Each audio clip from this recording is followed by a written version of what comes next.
Selamat pagi teman-teman. Mari kita bermasuk ke bab finale dari pembahasan kita kemarin ya. Jadi kesimpulan akhirnya adalah begini teman-teman. Kita kan tadi baru sampai ke bab pembahasan tentang kenakalan anak-anak, kenakalan remaja itu disebabkan oleh multi penyebab, ya kan, multifaktor. Yang tadi saya sebut multi cause case. Dan ini kayak lingkaran setan yang berantai gitu loh. Pertama, karena tidak ada pendidikan karakter. Yang kedua, tidak ada sosok atau figur yang jadi pijakan untuk dijadikan teladan. Sehingga kita sebagai umat Islam harusnya menjadikan Nabiullah Muhammad SAW menjadi suri teladan kita. Laqad kana lakum fi rasulillahi uswatun hasanah. Yang ketiga, karena faktor ekonomi.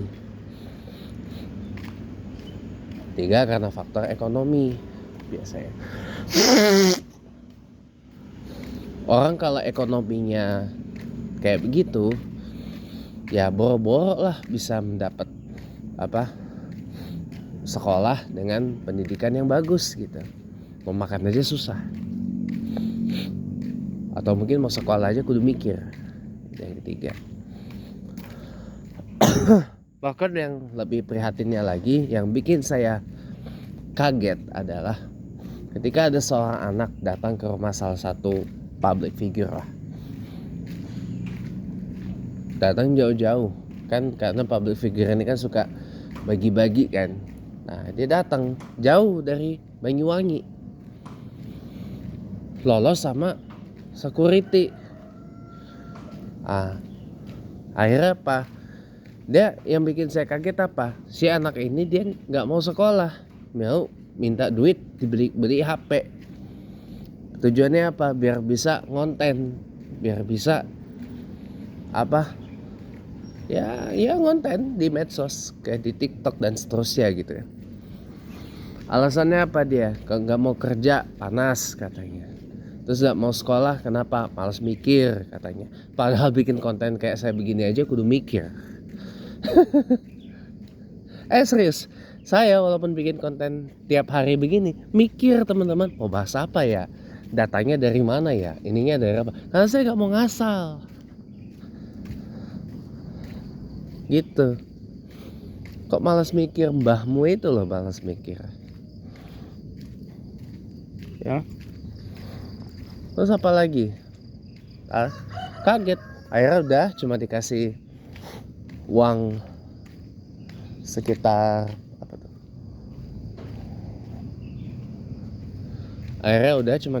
sekitar 800.000 rupiah ya. 800.000 rupiah dikasih uang segitu aja buat pulang ke Banyuwangi kan, naik bus 800 sampai 1 juta lah gitu. Tapi dia nggak mau, dia maunya minta lebih biar dia bisa beli HP katanya. Tapi si public figure bilang nggak mau, ya, sekolah dulu biar bisa kerja, biar bisa beli HP gitu. Itu hal yang bagus sebenarnya, karena itu tadi, karena tidak ada figur yang dijadikan pijakan sebagai role model. Dan yang keempat adalah karena faktor pergaulan yang terlalu bebas, teman-teman. Itu faktornya. Akibat, kan saya bilang,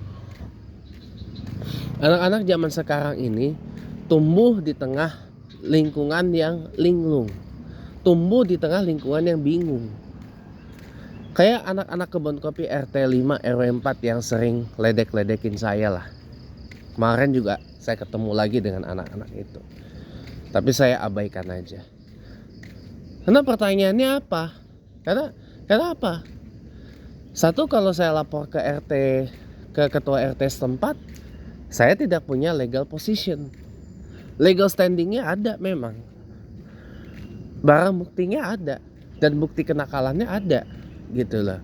Tapi legal position saya nggak ada. Saya bukan warga Kebon Kopi, saya bukan warga Pondok Aren, saya bukan orang KTP Banten, saya bukan orang KTP Tangsel. Jadi mau bagaimana? Jadi itu sudah beda RT dan beda RW, dan saya posisi di sana sebagai tamu. Gitu. Jadi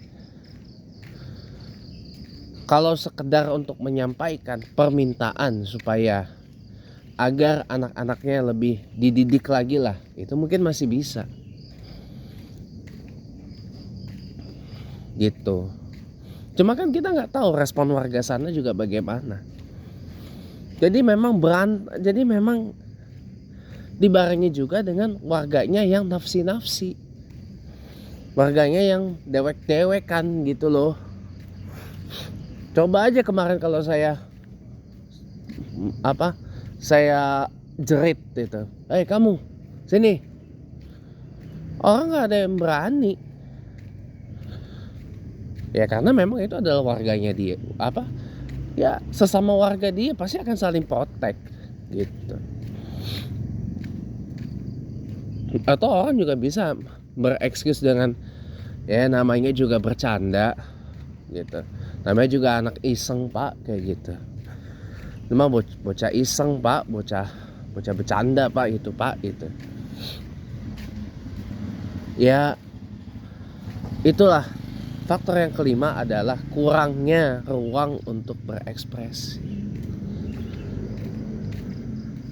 Jadi memang ini lingkaran setan berantai, 5 faktor ini. Gitu loh. 5 faktor ini, 5 penyebab ini yang menyebabkan kenakalan anak dan remaja masa sekarang. Coba tidak ada pendidikan karakter. Sekarang aja kurikulum pendidikan gak ada tuh pendidikan karakter. Gak ada teman-teman. Akibatnya apa? Anak-anak zaman sekarang tumbuh sebagai anak-anak yang ngelawan orang tua. Dan saya beritahu aja, lah jangankan orang tua mereka di rumah, orang yang lebih tua dari mereka aja dilawan. Kalau nggak dilawan dia apa coba? Diledekin, dibully-bully, diejek-ejek, dimain-mainin. Jadi kayak nggak ada rasa hormatnya gitu kepada orang yang lebih tua. Kayak nggak ada rasa ininya, rasa patuh, bukan patuh ya, saya nggak mau pakai kata itu ya. Ya pokoknya rasa hormat lah.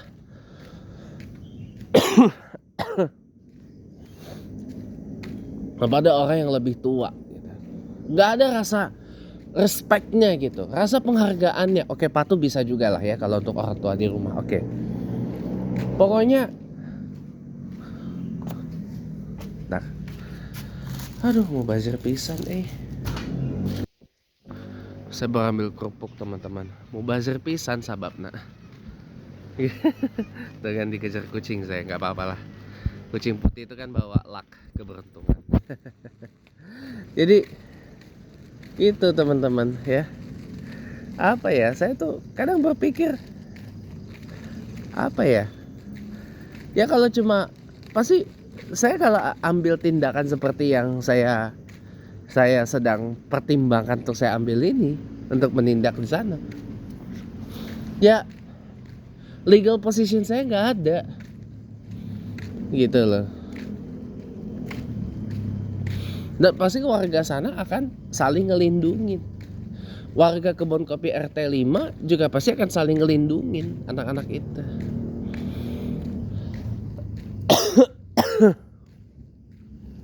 Ujung-ujungnya yang disalahin siapa? Pasti saya. Ya lagian situ ngapain kayak gitu. Maksudnya udah cuekin aja, namanya juga anak-anak iseng. Ya pasti akan ujungnya begitu. Oke, namanya anak-anak iseng. Oke, saya bilang. Ya itu bisa saya terima lah. Terima sebagai pembenaran ya. Tapi gini teman-teman, kalau dibiarkan begitu terus ya, kalau dibiarkan begitu terus ya, Ntar sampai gede ke bawah loh yang kayak gitu itu. Karena saya yakin anak-anak kayak gitu jumlahnya bukan satu, banyak teman-teman. Anak-anak yang kayak gitu, saya tuh hakul yakin ya, di rumahnya itu pasti kalang kabut. Ya apa ya, kurang peran didikan dari orang tuanya. Yang saya kemarin singgung, bapaknya terlalu sibuk dengan kerjaannya, ibunya terlalu sibuk dengan kerjaan ama rumah gitu. Nah, akibatnya anak ini jadi anak liar ya, anak liar. Kalau anak di akhirnya jadi apa, terjelembab dalam pergaulan. Lihat tuh yang kemudian diangkat sebagai anak asuhnya Kang Deddy Mulyadi, si Febri itu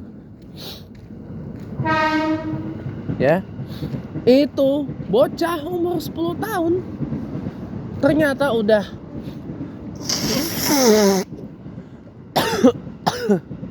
ternyata apa, maling warung ya. Ibaratkan kalau bahasa pidana kriminal umum ya, udah residipis maling warung, udah itu minum-minuman yang terlarang ya. Buat masih 10 tahun loh ya, direhab tapi nakalnya kemudian kumat lagi. Begitu ditelisik kenapa si Febri ini nakal, taunya karena apa, pas emaknya hamil bapaknya ninggalin, pas ibunya hamil 6 bulan bapaknya ninggalin. Dan ibunya dari kecil terlalu sibuk sama kerjaan dia. Akibatnya apa? Kurang pengasuhan orang tua, kurang didikan. Seperti yang saya singgung kemarin, kurang didikan orang tua.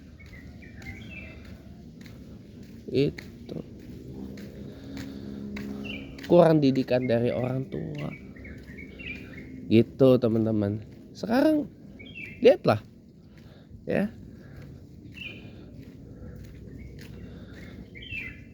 orang tuanya nggak ada peran dalam hidup anaknya. Jadi anak itu sekarang, anak generasi sekarang, maaf lahir batin ya, kenapa timbul menjadi generasi yang suka bully, suka nyinyir, suka ledek-ledekin, suka iseng-iseng tapi nggak berfaedah dan karena anak merelakan dirinya dididik oleh dunia maya teman-teman. Karena orang tua merelakan anaknya diberi kesenangan semu. Karena orang tua lebih percaya internet, dunia maya bisa ngedidik anak. Ya karena kan mau dikasih sama relatifnya, sama kerabatnya, sama saudara-saudarinya, sama ininya, orang tuanya atau kakek nenek dari si anak ini juga kayak ada sungkan gitu. Takut nanti ngarepot, takut nanti ngariwehkeun, takut nanti apa ngaribetkeun gitu.